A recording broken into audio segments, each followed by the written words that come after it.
it's a very tough situation because a lot of our kids feel very angry about the medications that we put them on.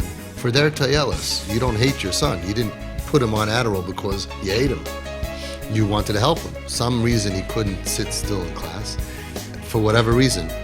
Maybe it's something, a spraying on the fruit. Maybe it's Febreze. I think that's what it is. It's something in the air that kids, a lot of kids can't sit. So what he's supposed to do in second grade and third grade, he's going out of his box, can't concentrate. Like you said, he was at the bottom of the class. Meanwhile, he's a smart kid. You started giving him medication. He was the top kid in the class. So like, what were you supposed to do? He's getting punished every day and getting thrown out of class is also not a self-esteem booster, and you did it for his tayelas. A lot of our kids are suffering when they get older, and they're very angry about it because they hated the way that it made them feel. It's a very, very big problem. Ayin Sham, look at the article, it's in the TP manual, and I've sent it around, and you can Google it from Dr. Reggie Melrose. That first article that I ever saw from her that made me call her. I never did that. I never read an article and said, I gotta speak to this person. I had no idea who she was. And I said, this article is mamish unbelievable. Not ADD, not ADHD, not learning disabilities, something like that, dash trauma. And she speaks about that. A lot of our kids are being medicated because they're behaving in a way that people with learning disabilities behave, but really it's based on a trauma.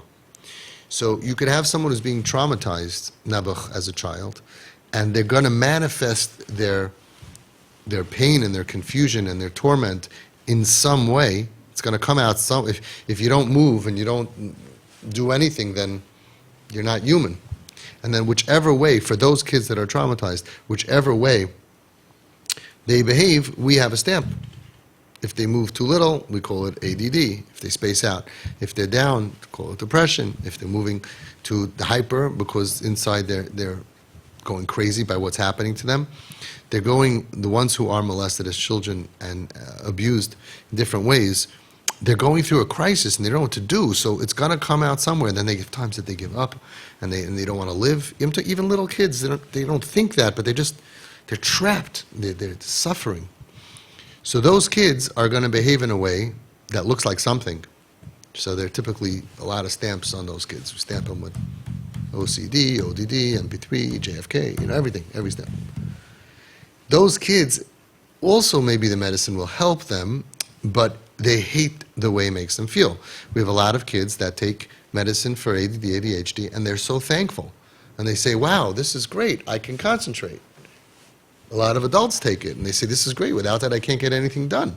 They say the guy who wrote the book on attention deficit disorder had attention deficit disorder.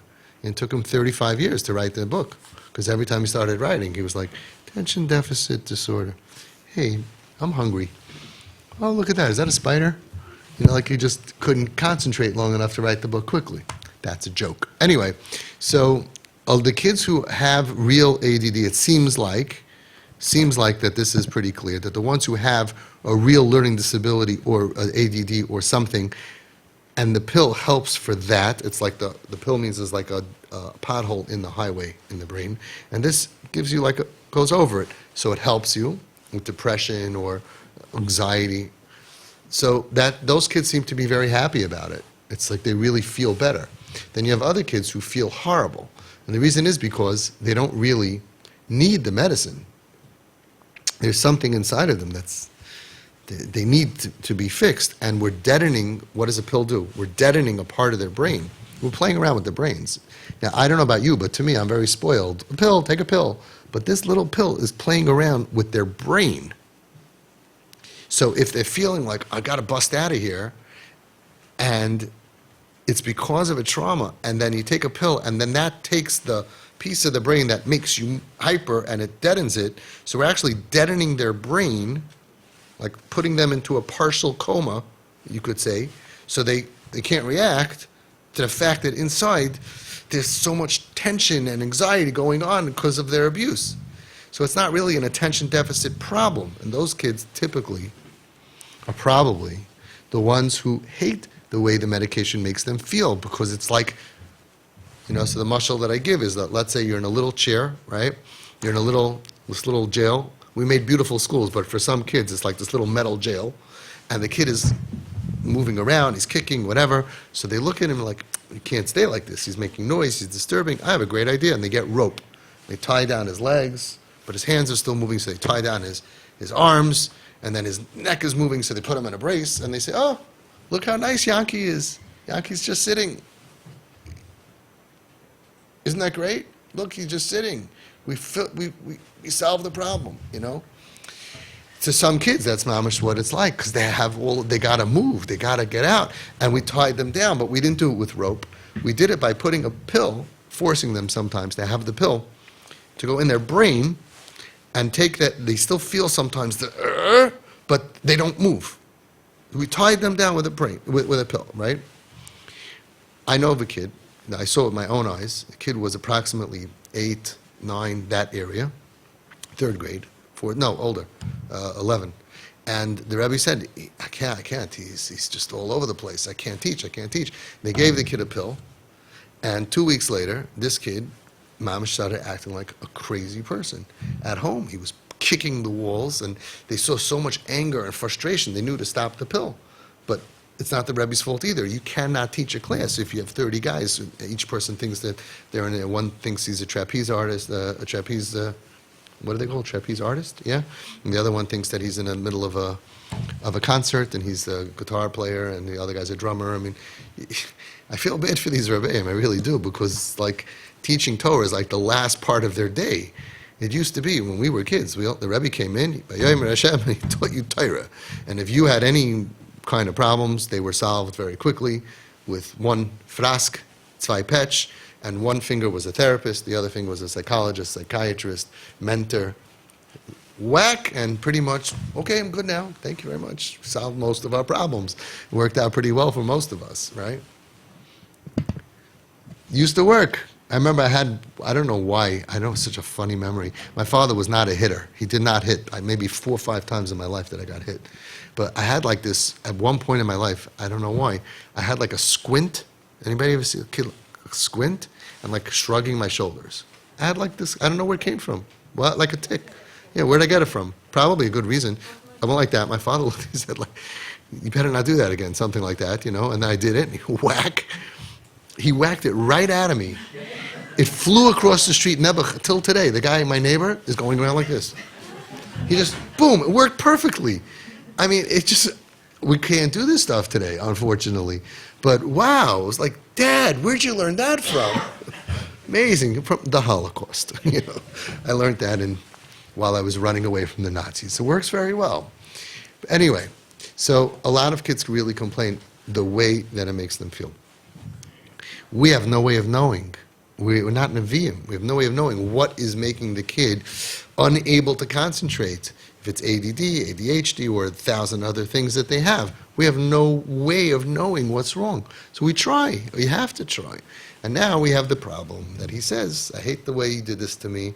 You made me feel terrible, because he did feel terrible from it. And meanwhile, you love him more than anything, and you would have done anything. Today there's more herbs and natural stuff. He was way worse than all of that, right? Maybe they'll come up with something, I don't know. But it's a big problem. And on top of that, he's super upset about what you're doing to his brother. It's very painful. A lot of kids, there was a kid that was beaten in the yeshiva. Most yeshivas don't beat anymore. But this yeshiva, he was really beaten and embarrassed and all of that. And as much as the parents apologized, they were sending the next kid to the same yeshiva. How do you expect the kid to be able, he's like, what? You don't really feel my pain? Why would you send your next kid to the slaughterhouse? No, it's a different Rebbe, they don't do that anymore, blah, blah, blah. Things are painful. So part of the pain of a lot of our kids who stuff didn't work well for, like pills or therapy, some kids are so angry that you made me sit in therapy. Now, I'm a parent, you're a parent. We have no choice. You got to help the kid. And you have no choice. We're doing it for his tayelis, right? But they have pain on top of pain. And most of the time it's because something else is really bothering them. So what's the solution? First of all, I'm spending time on it because we have to acknowledge it's a massive problem for these kids. They really feel like, and now you're killing my brother, and now you're going to kill my this and this and that. And it is a problem. And the truth is, they're not 100% wrong. It's like somewhere along the way. Because it's true, Taka, that the world changed and that there's a lot of lack of attention and anxiety in the world. And for whatever reason, again, they're going to come out with something. Hashem is going to reveal to us. We're going to realize it was the flanken and the cholent. I don't know what it is. It's something that's making a lot of people very emotionally weak. And eventually it will come out what it is. What? 5G. Now I'm sure that all of that, doesn't help. Commercials used to be a minute long. Commercial. Now if you have to wait 4 seconds. Do you know 4 seconds? You know how annoying that is? On YouTube, it's like 4 seconds, right? And you see people like have to wait for an advertisement. It's 4 seconds. Just sneeze. Just do like cough or something. You'll get past it. Like how much? It's like it's exasperating. 4 seconds. So the attention span is like really really low, and that the 5G and the 6G and the 7G doesn't help. Whatever it is, it is. Bottom line is we have a lot of kids who are suffering. So it is a very big problem. They're not 100% wrong because also at the same time as we have lack of attention spans, we also super upped the curriculum. Pulled it younger ages and upped it. My friend, my chavrusa told me in Torah Vadas, he's older than me, in Torah Vadas he grew up, he had night seder 1 hour a week. He said he learned Gemara an hour a day. I mean, a lot more kids would be able to do that. We had a lot more space. There was a lot more freedom. We were a lot more physical. Kids were able to run around outside, used to come home. It's not our fault, but they used to go outside and play until the outside lights went on, until it got dark. Now we have a lot more energy inside of us because the kids don't, they sit and they watch and they play stuff a whole day. So it's a big problem, and like I've spoken about in the past, I really want to open a yeshiva, and it haunts me, because it started off as a joke, but I really feel like somebody has to open a yeshiva, and there's so much we can do with kids with ADD, ADHD, that it should be part of the curriculum, and they're top kids, like you just said. When he had the right treatment, he's a top boy. A lot of these kids are geniuses. They needs to take from all the yeshivas, let's say in Borough Park, make one yeshiva for each ADHD kid. You'll have the smartest yeshiva if they figure out how to deal with it. You could have each kid on a little treadmill. They make treadmills for dogs. Maybe we'll bring them in. The classroom will let them burn energy. Let them run around. They have so much extra. Extra energy is a good thing. They're more alive. They burn energy. Maybe they'll learn while they're doing jump rope. Maybe they'll have karate lessons and I don't know, bounce basketballs and do stuff. But they're smart. We put them take all of that huge energy and put them into a little chair and say, in order to be successful here, you have to basically listen and repeat the next day. It's the wrong educational system. And therefore we have to medicate them, which is horrible that we have to medicate them, but nobody's really come up with a solution. But I think we have like thousands of yeshivas that are exactly the same.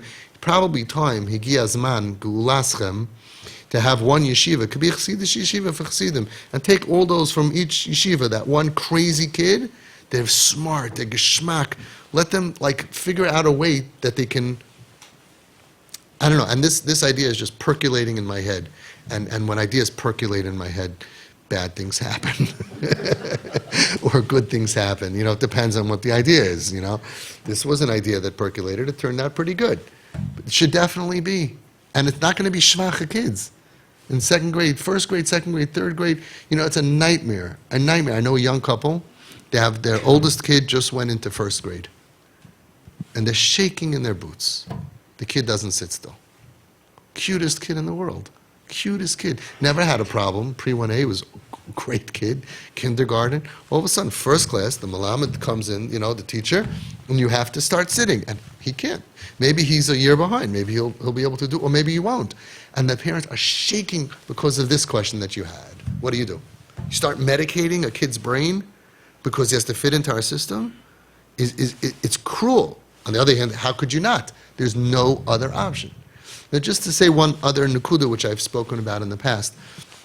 Years ago, basically, from Brias Ha'olam, from Adam and Chava, until 50 years ago, our lives needed a lot of energy. My research was basically done watching Little House on the Prairie. That's pretty much where all my research is from. Those of you who don't know about it should do some research.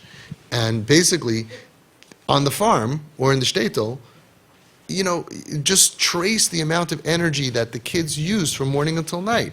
And doing a load of laundry took hours and hours and hours. You didn't just put them in the washing machine and hit a button or call the ozeret to do it. Now doing a whole wash, you know how much energy it costs? That. You just pay the lady to do it. Over there, they needed to get water. Where do you get water from? It's like, I would never have survived back in the day, right? You need water. You got buckets of water, and then you got to go out, and then you need supper. So who did all of this work? Kids. Kids helped out. So they expended a tremendous amount of energy, and the kids who had tons of energy were your best kids. They helped out the most. They were lebedik in the classroom. They were great at davening. They had extra energy. They were the best kids. The dopes who now could sit there and listen, those kids were like lazy, and they didn't help ma and pa. What do they call them? Pa? A Little House on the Prairie? Anyway, that's basically my research. So until like 30, 40 years ago, we expended a lot of energy. Now, we don't expend energy, and these kids are going cuckoo. And this young couple is going nuts. What do we do? Starting with shakes and powders and stuff, because the kid has to just sit there and stop moving and be like half dead.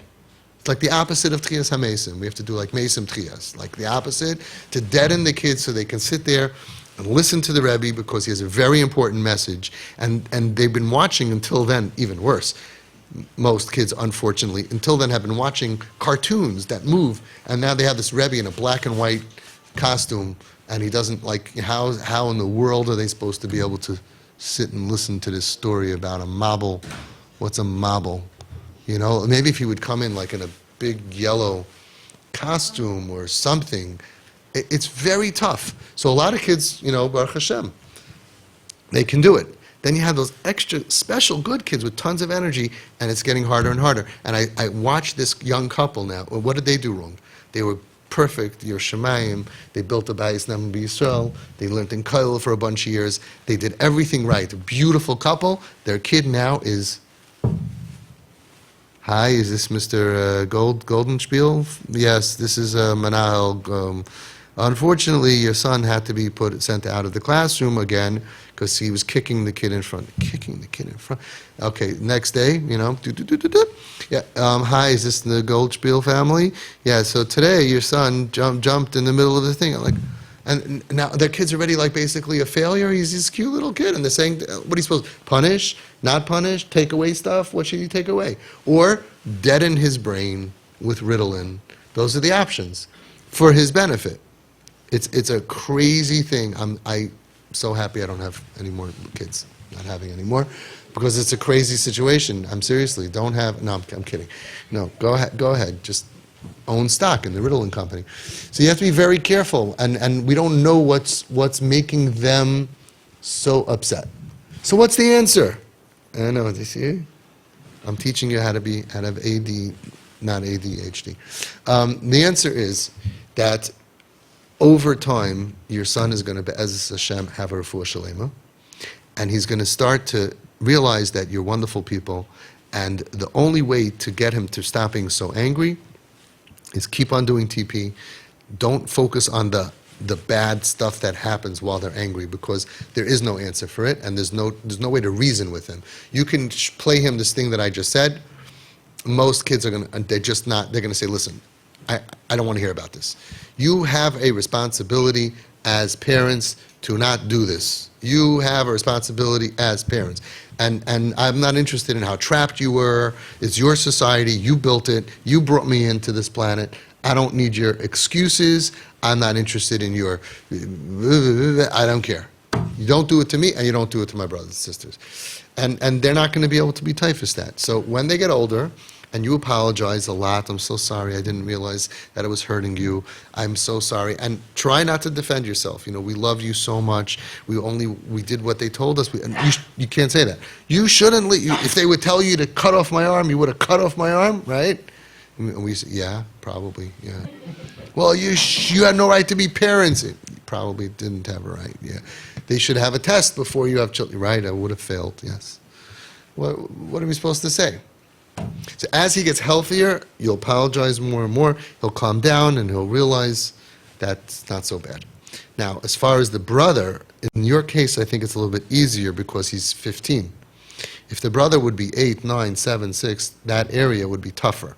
What I suggest you do, not just for your older kid, but even for the 15-year-old, I would suggest that you should not be giving him medication. You should not be putting him on medication, even for his sake.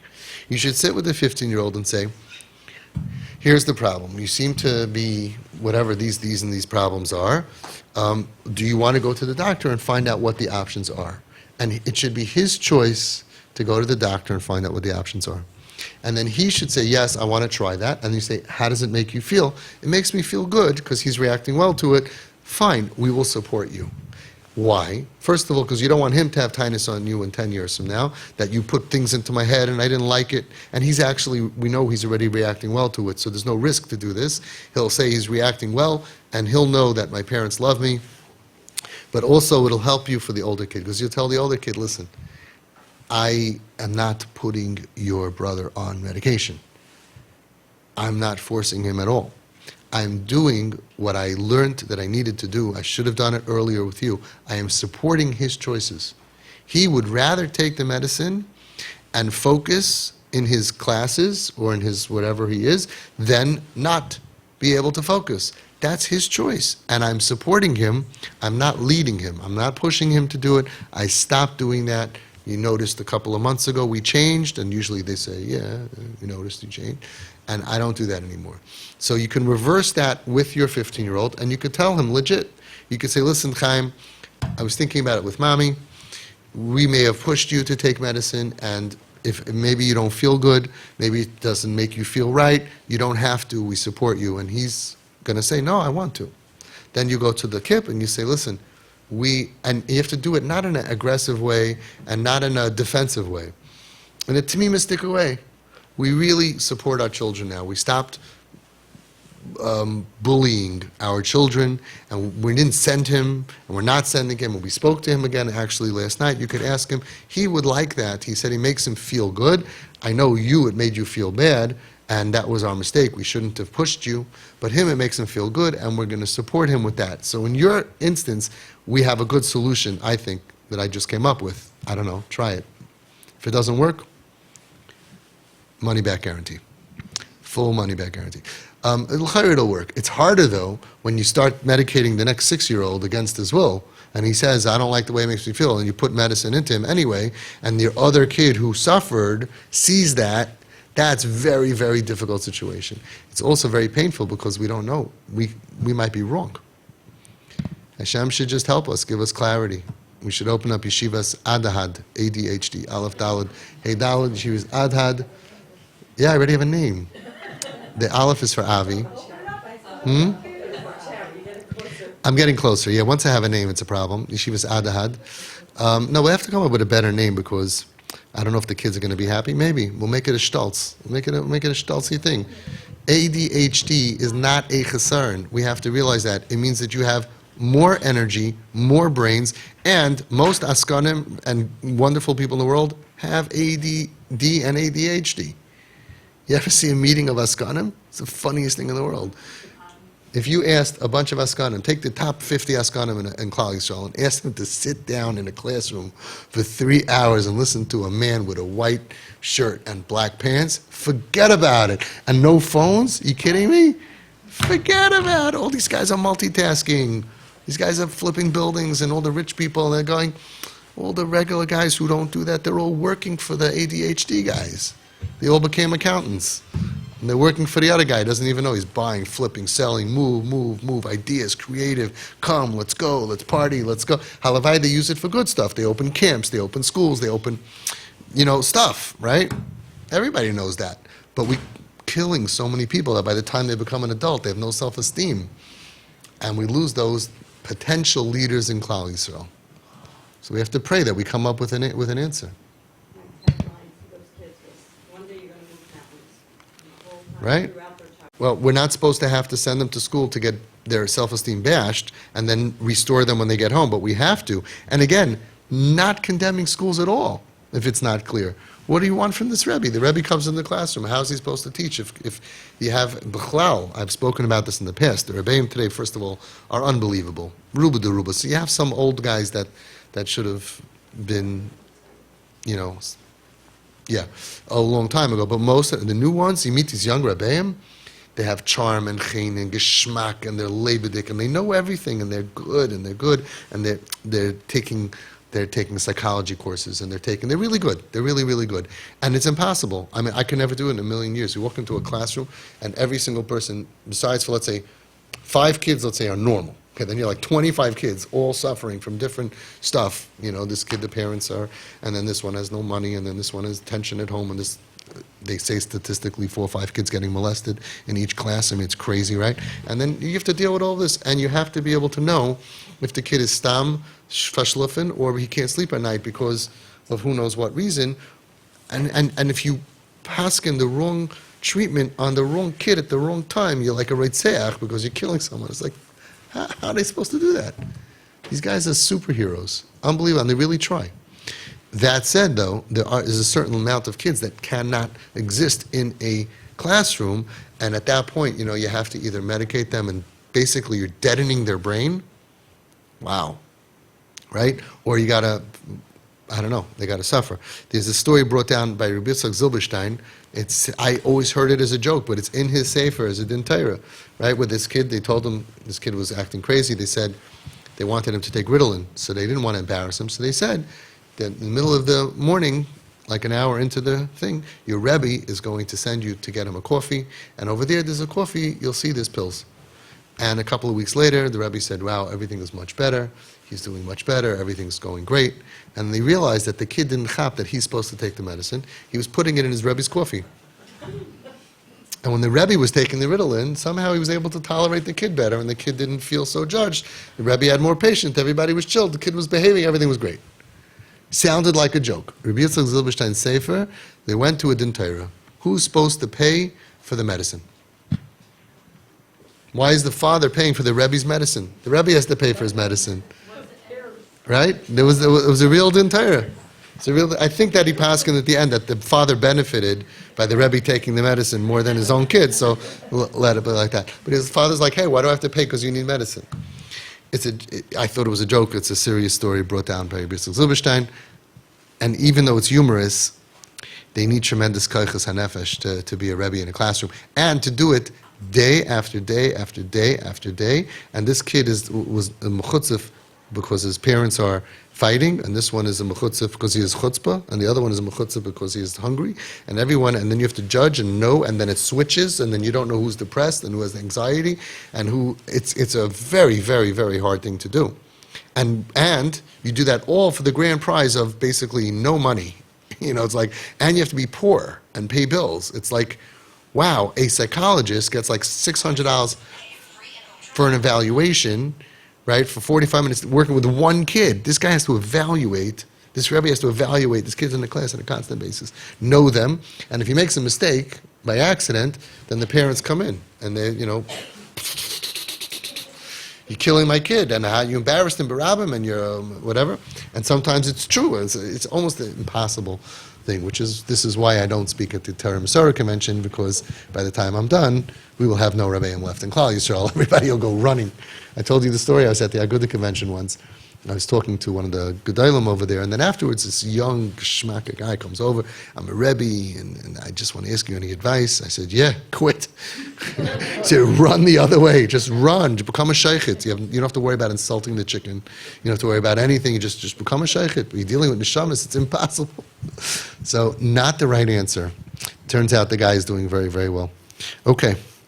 So that's pretty much the whole sugya of medication in children. The bottom line is, keep on pumping him up, because as he matures, he'll let go of it. In the meantime, you have to be very humble. You're so right. We didn't know.